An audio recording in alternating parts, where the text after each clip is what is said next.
Okay, तो चलो बच्चों फंक्शंस का पार्ट कंटिन्यू करते हैं। अभी तक हम क्या क्या कर चुके हैं, बेसिक्स ऑफ फंक्शंस कर चुके हैं, ठीक है। कितने टाइप के फंक्शन होते हैं वो कर चुके हैं, और फंक्शंस वन वन या ऑन टू हैं या नहीं उनको हम प्रूव कर चुके हैं। आज हम देखेंगे डोमेन ऑफ फंक्शंस क्या होते हैं। सबसे पहले देख लेते हैं कि डोमेन होता क्या है। वेरिएबल जो है ना, यहाँ पर जो सेट ए के एलिमेंट्स हैं जिनकी वजह से फंक्शन डिफाइंड है, वो डोमेन ऑफ द फंक्शन है। यानी कि अगर फंक्शन आपका ए से बी पर जा रहा है और ये आपका एफ एक्स बना रहा है बी, तो जितनी भी एक्स की पॉसिबल वैल्यूज़ हैं जिससे कि वो फंक्शन डिफाइन होगा, वो डोमेन ऑफ द फंक्शन है। पॉसिबल या डिफाइंड से क्या मतलब है, देखो अगर सपोज मेरे पास एक्स स्क्वायर माइनस फोर है, ठीक है। अब स्क्वायर रूट के अंदर नेगेटिव साइन तो आ नहीं सकता, तो ये फंक्शन सिर्फ तभी डिफाइंड होगा जब x square minus four greater than और इक्वल टू ज़ीरो होगा, और वो जो जो वैल्यूज़ एक्स को सेटिस्फाई करेंगी ना इस कंडीशन में, वो डोमेन ऑफ द फंक्शन होगी। या अगर आपके पास one upon square root of x square minus four आ गया है, तो यहाँ तो ज़ीरो भी नहीं हो सकता, तो एक्स स्क्वायर माइनस फोर को ग्रेटर देन ज़ीरो होना होगा, है ना। या अगर उसने आपको कह दिया कि लॉग ऑफ एक्स, तो एक्स सिर्फ पॉजिटिव वैल्यू पे डिफाइंड है। डिफाइन होने का फंक्शन का यहाँ ये मतलब है। एक तो आप इस चीज़ को दिमाग में रखो, ठीक है। ओके, अगर हमने अब इनइक्वालिटीज़ की बात करी है बेटे और हम इसको कंटिन्यूसली यूज़ भी करने वाले हैं, तो हम ऐसा करते हैं, एक शॉर्टकट देख लेते हैं कि अगर हमारे को कहीं पर कोई इनइक्वालिटी मिल जाती है तो हम फटाफट से कैसे उसके इंटरवल्स को जज करें। देखो फॉर एग्जांपल, अगर आपको दे रखा है x square minus four is greater than और इक्वल टू ज़ीरो, तो आप क्या करो, जो भी उसकी दो पॉसिबल यहाँ से वैल्यूज़ के साथ फैक्टर्स बन रहे हैं उनको बना दो। बनाने के बाद आप उनको डाल दो नंबर लाइन के ऊपर। तो यहाँ से मुझे x की वैल्यू मिल रही है 2 और यहाँ से मुझे x की वैल्यू मिल रही है -2। बस बनाने के बाद, इसको बनाने के बाद आप प्लस इन्फिनिटी तक यहाँ से ले जाओ और माइनस इन्फिनिटी तक आप यहाँ से ले जाओ।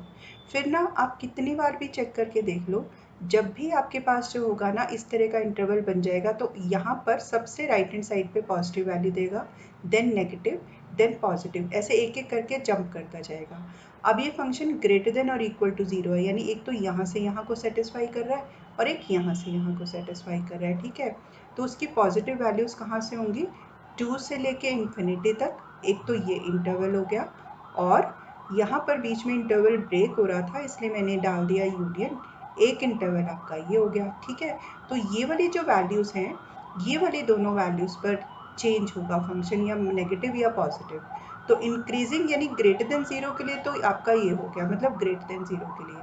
मगर यही अगर आपका x square minus four smaller than और इक्वल टू ज़ीरो होगा और आप इसको फैक्टराइज करोगे, तो आपको वैल्यू स्मॉलर देन और इक्वल टू ज़ीरो चाहिए होगी, यानी कि नेगेटिव चाहिए होगी। तो अगर मैं इसी को यहाँ से चेक करूँ, तो नेगेटिव तो मेरी -2 से 2 के बीच में आ रही है।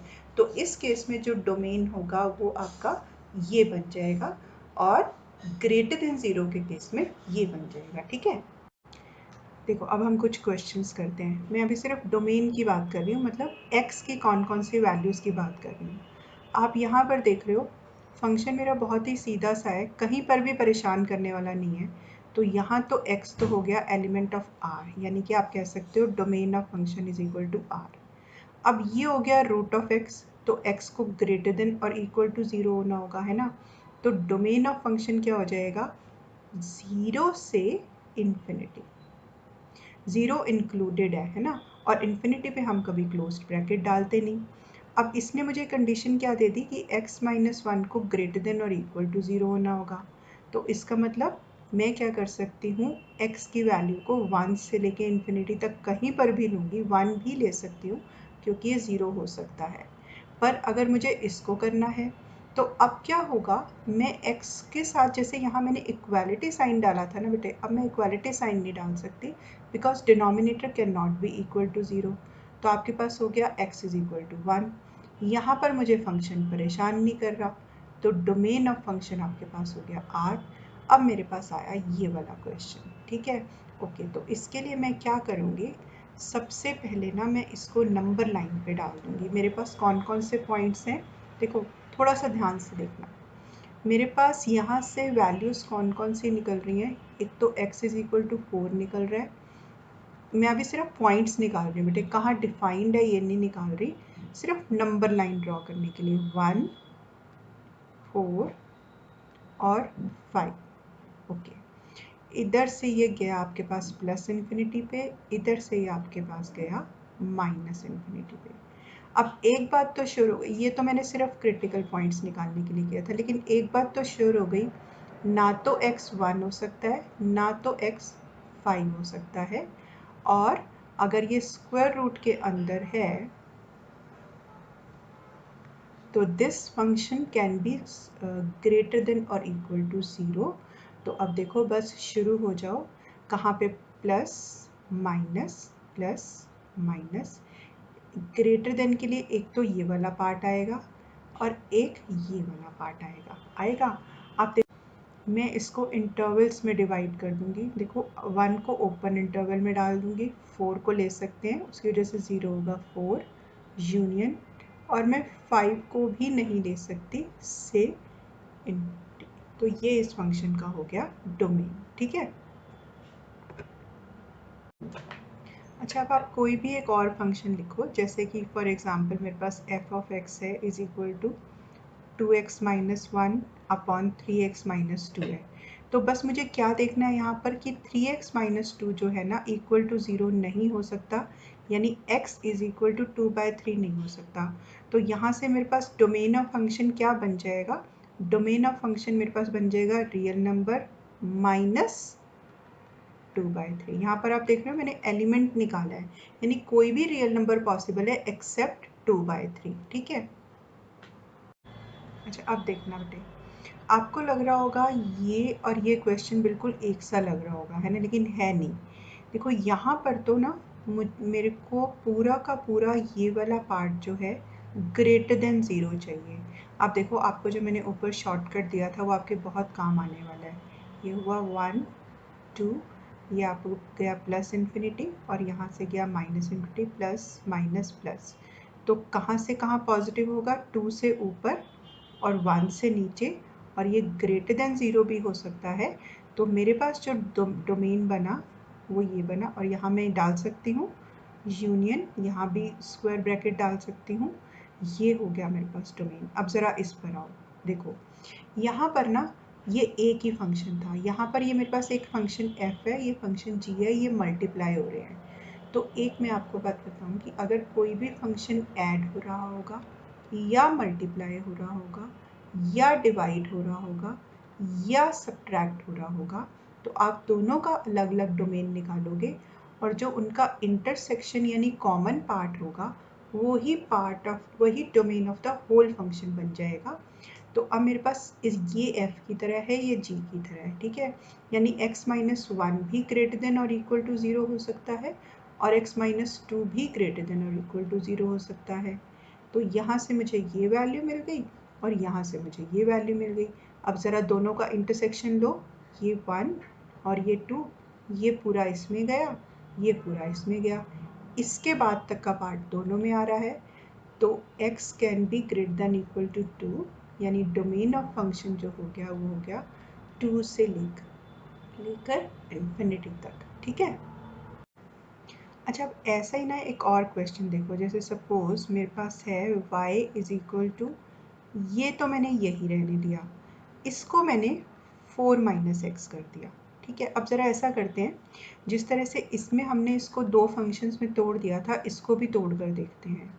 एक तो हो गया आपके पास x माइनस 1 और एक आपके पास हो गया 4 माइनस एक्स। तो पहले इसको करते हैं, x माइनस 1 और 4 माइनस एक्स को ग्रेटर देन और इक्वल टू 0 होना होगा। तो यानी कि अगर मुझे यहाँ से इस फंक्शन को पहले x को पॉजिटिव करना है तो मुझे इसको इसमें लेना होगा। अब ये क्या, 1 से 4 से इन्फिनिटी से ये आपके पास गया माइनस इन्फिनिटी। तो आपकी वैल्यू नेगेटिव कब आ रही है, 1 से 4 के बीच में, यानी जो इसका डोमेन ऑफ फंक्शन हो गया वो 1 से 4 के बीच में हो गया। अब इसको देखते हैं, x minus 1 should be greater than और इक्वल टू 0, यानी x इज ग्रेटर देन और इक्वल टू 1। नंबर लाइन पे पहले डाल देते हैं बेटा इसको।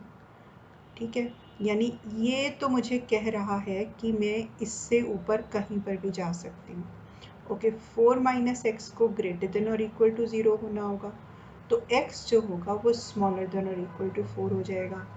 इसने कहा कि मैं यहाँ से पीछे तक कहीं तक भी जा सकता हूँ। तो हमने क्या कहा, अभी कहा कि अगर दो फंक्शंस ऐड हो रहे हैं या सब्ट्रैक्ट हो रहे हैं या मल्टीप्लाई हो रहे हैं, डिवाइड हो रहे हैं, तो दोनों में जो कॉमन पार्ट है ना वो डोमेन ले लो। तो यहाँ मुझे दिखा कि 1 से 4 के पार्ट का जितना भी पार्ट है ना वो डोमेन, वो आपका इंटरसेक्शन का पार्ट है। तो इस केस में जो आपका डोमेन ऑफ फंक्शन बन गया वो भी 1 to 4 बन गया। देख रहे हो आप? तो इस क्वेश्चन में आप देख रहे थे कि दोनों अलग अलग आ रहे थे, इसकी वैल्यू और इसकी वैल्यू जब हमने किया था, लेकिन इस केस में दोनों सेम आ रही है। तो आप यहाँ से कोई लॉजिक नहीं निकाल सकते कि कब सेम आएगी या कब अलग आएगी, ठीक है? तो हमेशा जब भी आपको ऐसा क्वेश्चन मिले प्लीज़ इसको सॉल्व करके देखो। ओके, अब आप देखो, जैसे मुझे दे रखा है y is equal to X square upon X square plus 1, ठीक है? अब इसमें मेरा डिनोमिनेटर कहीं पर भी ज़ीरो नहीं आने वाला। हाँ, लेकिन ज़ीरो हो सकता है, मतलब कि नेगेटिव डिनोमिनेटर कहीं भी ज़ीरो नहीं आने वाला। तो इसका मतलब है कि x कोई भी रियल नंबर का पार्ट हो सकता है। तो इसका मतलब डोमेन ऑफ फंक्शन मेरे पास क्या हो गया, r। लेकिन यही अगर मेरे पास y is equal to X upon X plus 1 होगा, तो अब ये -1 पे 0 हो रहा है, तो मैं कहूँगी कि जो डोमेन ऑफ फंक्शन होगा कोई भी रियल नंबर हो सकता है एक्सेप्ट -1, ठीक है? ओके ओके, अब हमारे को बेसिकली जो ट्रिग्नोमेट्रिक रेशियोज़ हैं 6, सबके डोमेन्स पता हैं। साइन एक्स का एक्स, इसमें मैंने एक छोटी सी गड़बड़ की है। आप, जब मैं उस पूरे डेटा को बोल दूंगी, आप मुझे बताना 1 मिनट रुक के कि मैंने क्या गलती की है, कमेंट बॉक्स में कमेंट करना। कॉस एक्स का भी डोमेन आ रहा है, टेन एक्स का डोमेन आ रहा है, जहाँ पर आपका कॉस एक्स 0 होता है और वो π/2 पे 0 होता है। तो मैंने यहाँ लिखा है 2n + 1 π/2। ओके, अब यहाँ पर मैंने लिखा है सीकेंट एक्स का भी डिनोमिनेटर x है, यहाँ पर मैंने लिखा है 2n - π/2। कौन सा ठीक है? इन दोनों में से एक गलत है। आप सोचो इन दोनों में से एक क्यों गलत है, ठीक है? फिर मैं आपको बताऊंगी। ये सब इन ट्रिग्नोमेट्रिक रेशियोज के डोमेन्स हो गए। ओके, बट अब एक गड़बड़ मैं आपको बताती हूँ। आप मुझे साइन एक्स का डोमेन बताओ, 1 अपॉन कोसेकेंट एक्स का डोमेन बताओ, कोसेकेंट एक्स का डोमेन बताओ, और 1 अपॉन कोसेकेंट एक्स का डोमेन, 1 अपॉन साइन एक्स का डोमेन बताओ।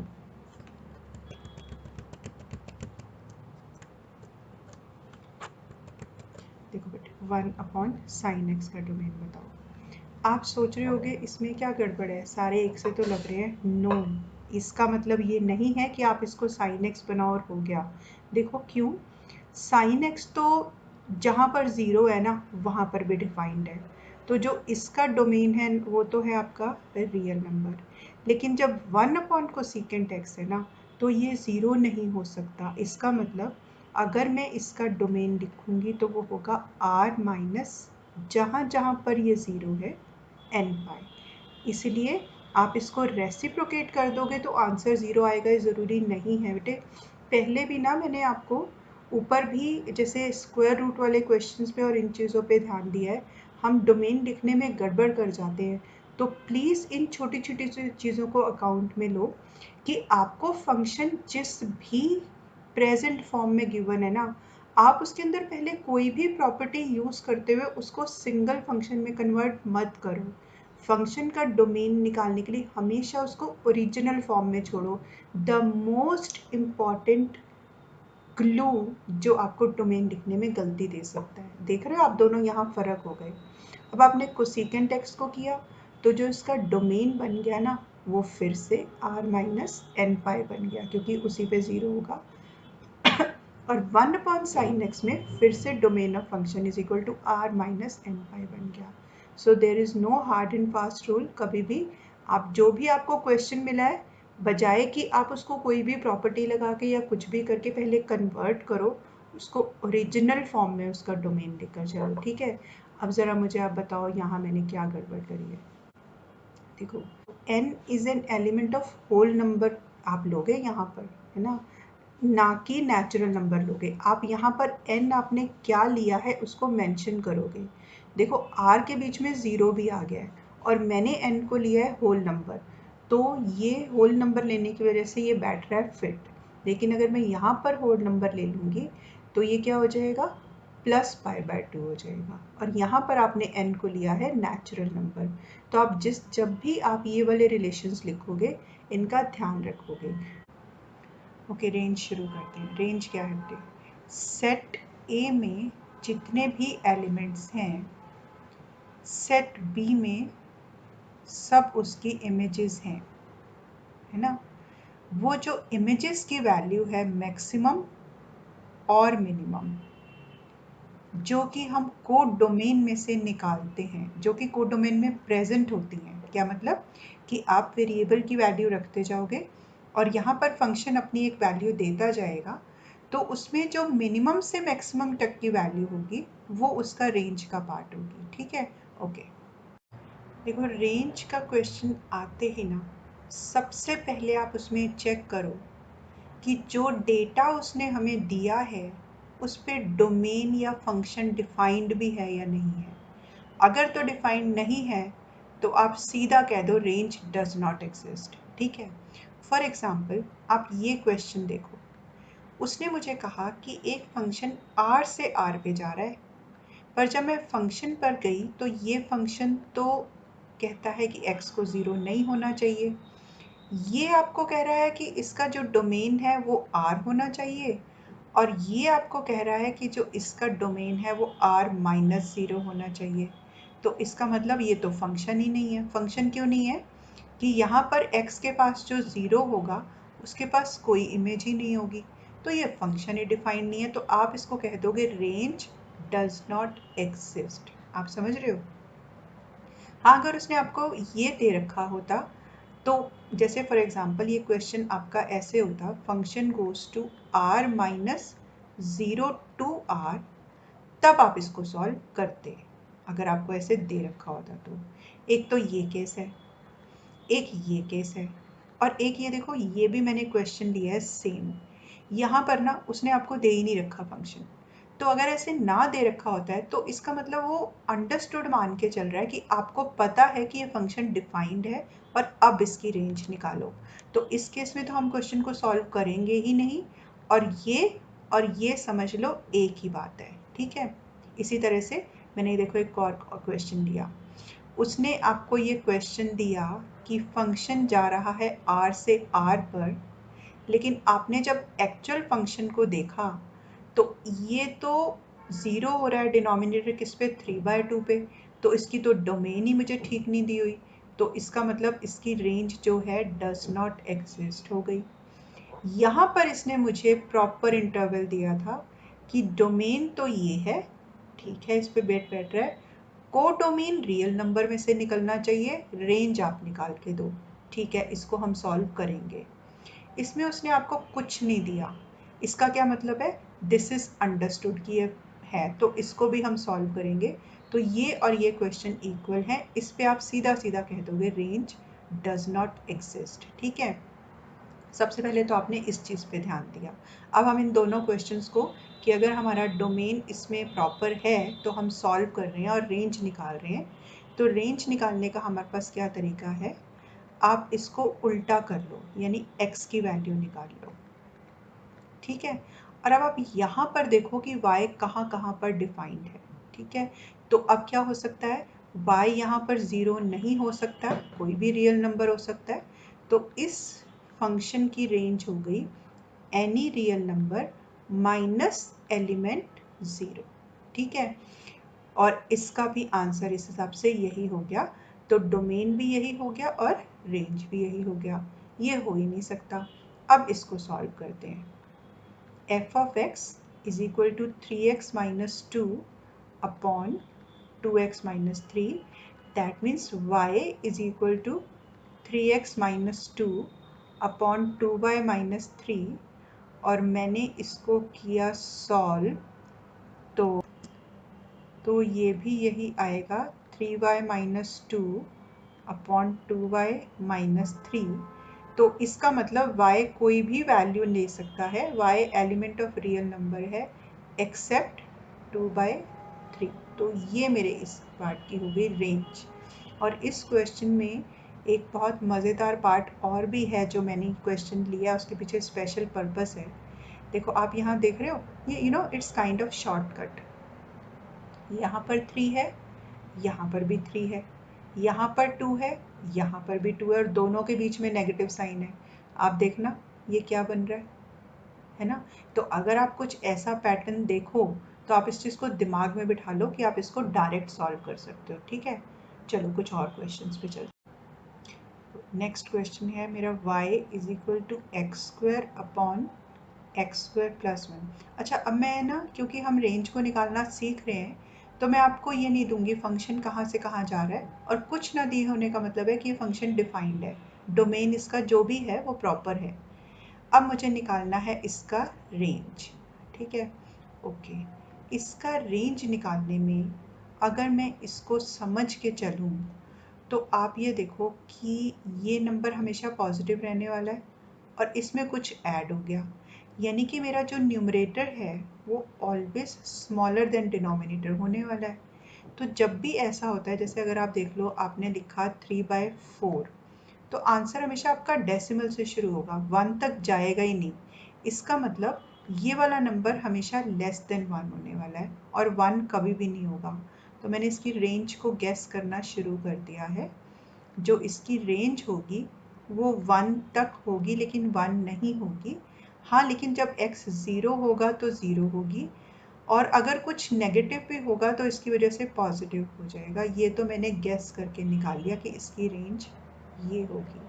पर अगर आपको इसको कैलकुलेट करना हो तो आप कैसे करोगे, X square upon X square plus 1 Y X square plus Y is equal to X square Y X square minus X square is equal to minus Y X square y minus 1 is equal to minus y, x square is equal to y minus 1 upon minus y upon y minus 1। अब देखो equal to square root of y upon 1 minus y। तो y क्या होगा, इसको negative 1 से ऊपर तो जा नहीं सकता, नेगेटिव हो जाएगा। 1 वैसे नहीं हो सकता, 0 हो जाएगा। तो आपने क्या गेस किया कि इसके हिसाब से y upon 1 minus y greater than 0 तभी होगा जब इसकी वैल्यू ये होगी। So this is range of the function. So देख रहे हो आप, इसमें ना बेटे थिंकिंग प्रोसेस कई बार ज़्यादा है। चलो नेक्स्ट क्वेश्चन पे आते हैं। y is equal to X plus 1 upon X. इसको प्रॉपर सॉल्व करके करते हैं। x, क्योंकि कई बार हमें इतना सीधा सीधा नहीं दिख रहा होता ना बेटा, तो हम क्या करते हैं उसको सॉल्व करके देख लेते हैं। प्लस इज इक्वल टू 1, ठीक है। Y X minus X square is equal to 1। Okay, अब मुझे यहाँ से x की वैल्यू निकालनी है, तो x की वैल्यू मेरी आएगी y plus minus square root of Y square minus 4/2, इसकी क्वाड्रेटिक इक्वेशन बना के। अब मेरी रेंज किस पे अड़ गई, इस पे। तो Y square minus 4 should be greater than 0 भी हो सकता है, यानी Y square is greater than और इक्वल टू 4। अच्छा, अब या ऐसे मत करो बेटा, नंबर लाइन का यूज़ करते हैं। तो ये मुझे मिल गया y minus 2 Y plus 2 is greater than और इक्वल टू 0। तो आप एकदम से इसके इंटरवल्स कैसे निकालोगे, यहाँ पर आपने रखा -2 नंबर लाइन पर, यहाँ पर रखा 2, यहाँ से अब बढ़े प्लस इन्फिनिटी की तरफ, यहाँ से अब बढ़े माइनस इन्फिनिटी की तरफ, यहाँ से प्लस से शुरू, हमेशा ऐसे ही करो, यहाँ से प्लस से शुरू कर दो, माइनस प्लस, इसको ग्रेटर देन होना है तो ये इधर जाएगा या इधर जाएगा, बीच वाला पार्ट नहीं आएगा। तो रेंज क्या बन गई, रेंज ऑफ फंक्शन इसकी हो गई माइनस इन्फिनिटी से -2 यूनियन 2 से इन्फिनिटी। अब देखो ये इक्वालिटी साइन है तो ये मेरा डल गया क्लोज्ड ब्रैकेट, तो ये हो गई इसकी रेंज, ठीक है। ओके, नेक्स्ट क्वेश्चन से y is equal to x plus modulus of x upon x। अब देखो ये x ने कर दी गड़बड़, तो सबसे पहले मॉडुलस ऑफ x को देखते हैं कि मॉडुलस ऑफ x जो है -x होगा अगर x स्मॉलर देन 0 होगा और x होगा अगर x आपका ग्रेटर देन 0 होगा। उस हिसाब से y क्या बन जाएगा, x minus x upon x when x is smaller than 0 and x plus x upon x when x is greater than 0. This implies that आपने यहाँ से y की वैल्यू निकाली, ये तो आ गई आपके पास 0 जब x स्मॉलर देन 0 था, और जब x ग्रेटर देन 0 था तो ये आपके पास आ गई 2। 0 पे डिफाइंड ही नहीं है, वो डोमेन में है ही नहीं, इसलिए हमने यहाँ पर कहीं पर भी 0 के साथ इक्वालिटी साइन नहीं डाला, ध्यान दिया आपने। तो इसकी रेंज तो सीधी सीधी क्या बन गई, 2 एलिमेंट्स ही बन गए बेटा, ये तो 0 एंड 2, ठीक है। So this is the range of this function. Okay, एक फंक्शन लेती हूँ y is equal to 3 sin x plus 4 cos x। आपको इसकी मिनिमम और मैक्सिमम वैल्यू निकालनी है, मतलब वही हो गया, रेंज हो गया ना। रेंज का क्या मतलब है बेटे, अब जैसे इसमें आपके पास एक ट्रिग्नोमेट्रिक फंक्शन आ गया, तो उसका क्या मतलब है कि आप जैसे जैसे x की वैल्यूज पुट करते जाओगे ना, आपको वैल्यूज ऑफ y मिलती जाएंगी। तो वो क्या होंगी, एक मिनिमम वैल्यू होगी और एक आपके पास होगी मैक्सिमम वैल्यू। तो एक आप यहाँ पर एक फॉर्मूला नोट करो कि अगर हमारे पास कोई function a sin x plus b cos x की फॉर्म में है तो उसकी मैक्सिमम और मिनिमम वैल्यू होती है हमेशा square root of minus A square plus B square and square root of plus A square plus B square. तो मेरे पास यहाँ पर क्या है, 3 sin x plus 4 cos x। तो यहाँ पर मेरे इसकी वैल्यू क्या आ जाएगी, -√5 और +√5। तो इसकी मैक्सिमम और मिनिमम वैल्यू हो गई -√5 से √5, यानी कि ये इसकी हो गई रेंज। तो इसका मतलब ये रेंज ऑफ द फंक्शन क्या होगी, -√5 टू +√5, ठीक है। ओके, डिनोमिनेटर में होता ना बेटा तो ऐसा नहीं होता। देखो एक दो फंक्शंस को ना हम डिनोमिनेटर में लेते हैं। यहाँ मैंने एक क्वेश्चन दिया, find range of the function y is equal to 2 sin x plus 3, ठीक है। अच्छा अब देखो ये तो फिक्स्ड है बेटा, ये वैल्यू तो चेंज हो नहीं सकती, ये वैल्यू भी चेंज नहीं हो सकती, वैल्यू तो सिर्फ यही चेंज होगी। तो हम क्यों ना इसी पे कॉन्सेंट्रेट करें। देखो मैंने क्या किया, साइन एक्स को देख लिया कहाँ से कहाँ के बीच में लाई करता है, तो ये तो हो गई इसकी मिनिमम वैल्यू और ये हो गई इसकी मैक्सिमम वैल्यू। इसका मतलब इसको यही अफेक्ट करेंगे। तो अगर मुझे इसकी मिनिमम वैल्यू चाहिए इस फंक्शन की, तो मैं क्या करूँगी, इसकी जगह -1 पुट कर दूँगी। तो मेरे पास क्या आ गई, 1। मिनिमम वैल्यू इस फंक्शन की हो गई 1। फिर मुझे निकालनी है इसकी मैक्सिमम वैल्यू, तो मैक्सिमम वैल्यू में मैं इसमें पुट कर दूंगी 2 और ये मेरे पास बन गई 1/5। ये मिनिमम नहीं बन गई बेटा आपके, हाँ उल्टा हो रहा है ये, क्योंकि नेगेटिव साइन आ रहा है तो उल्टा हो रहा है। तो इस हिसाब से इसकी रेंज बन गई 1/5 से 5 के बीच में, ठीक है। तो जो फैक्टर आपका चेंज हो रहा हो ना, बस उसी को ले लो। अब एक और देखते हैं। My question is y is equal to 1/10 minus 8 sin x minus 6 cos x। चलो एक ये क्वेश्चन भी आपका ले लेते हैं। देखो कुछ भी चेंज होने वाला नहीं है। सबसे पहले तो मैंने इसको करा, इसमें से मैंने निकाल दिया -2 कॉमन और मेरे पास ये बच गया 4 sin x plus 3 cos x। मैं यहाँ पर गई, मैंने इसकी 4 sin x plus 3 cos x की मिनिमम और मैक्सिमम वैल्यू निकाल ली। ये हो गई 5 और ये हो गई -5। एक मिनट बेटा, मैंने शायद ऊपर गलती कर दी, रूट लिख दिया। एक तो आपका ओके यहाँ पर रूट नहीं है बेटा, क्योंकि ये तो रेंज ऑफ फंक्शन हो गई आपकी -5 से +5। ओके चलो अब इसकी करते हैं, तो ये मेरे पास -5 से 5 आ गई। अब देखो ये वैल्यू तो फिक्स्ड है बेटा, और ये वैल्यू भी फिक्स्ड है, चेंज तो यही होगी ना। तो जब ये मिनिमम तो ये मिनिमम, कहीं उल्टा तो नहीं होता इसके अंदर। देखो जो अगर डिनोमिनेटर में जो मैक्सिमम वैल्यू होगी ओवरऑल उससे छोटी हो जाएगी, रेसिप्रोकेट हो जाएगी। इसी वजह से आप देख रहे थे जब मैंने यहाँ मैक्सिमम वैल्यू रखी थी तो ये मिनिमम आई थी, क्योंकि ये रेसिप्रोकेट होगा। ठीक है, इसी तरह से हम इस बात का इसमें भी ध्यान देंगे। ये मैक्सिमम मिनिमम यहाँ पर इस हिसाब से हो गया उल्टा, ये मिनिमम हो गई और ये मैक्सिमम हो गई, इस बात पे ध्यान दोगे। ओके, अब मैंने लिया y इज इक्वल टू 1/10 -2 और इसकी जगह पुट कर दिया -5, ये मेरे पास हो गई 1/20।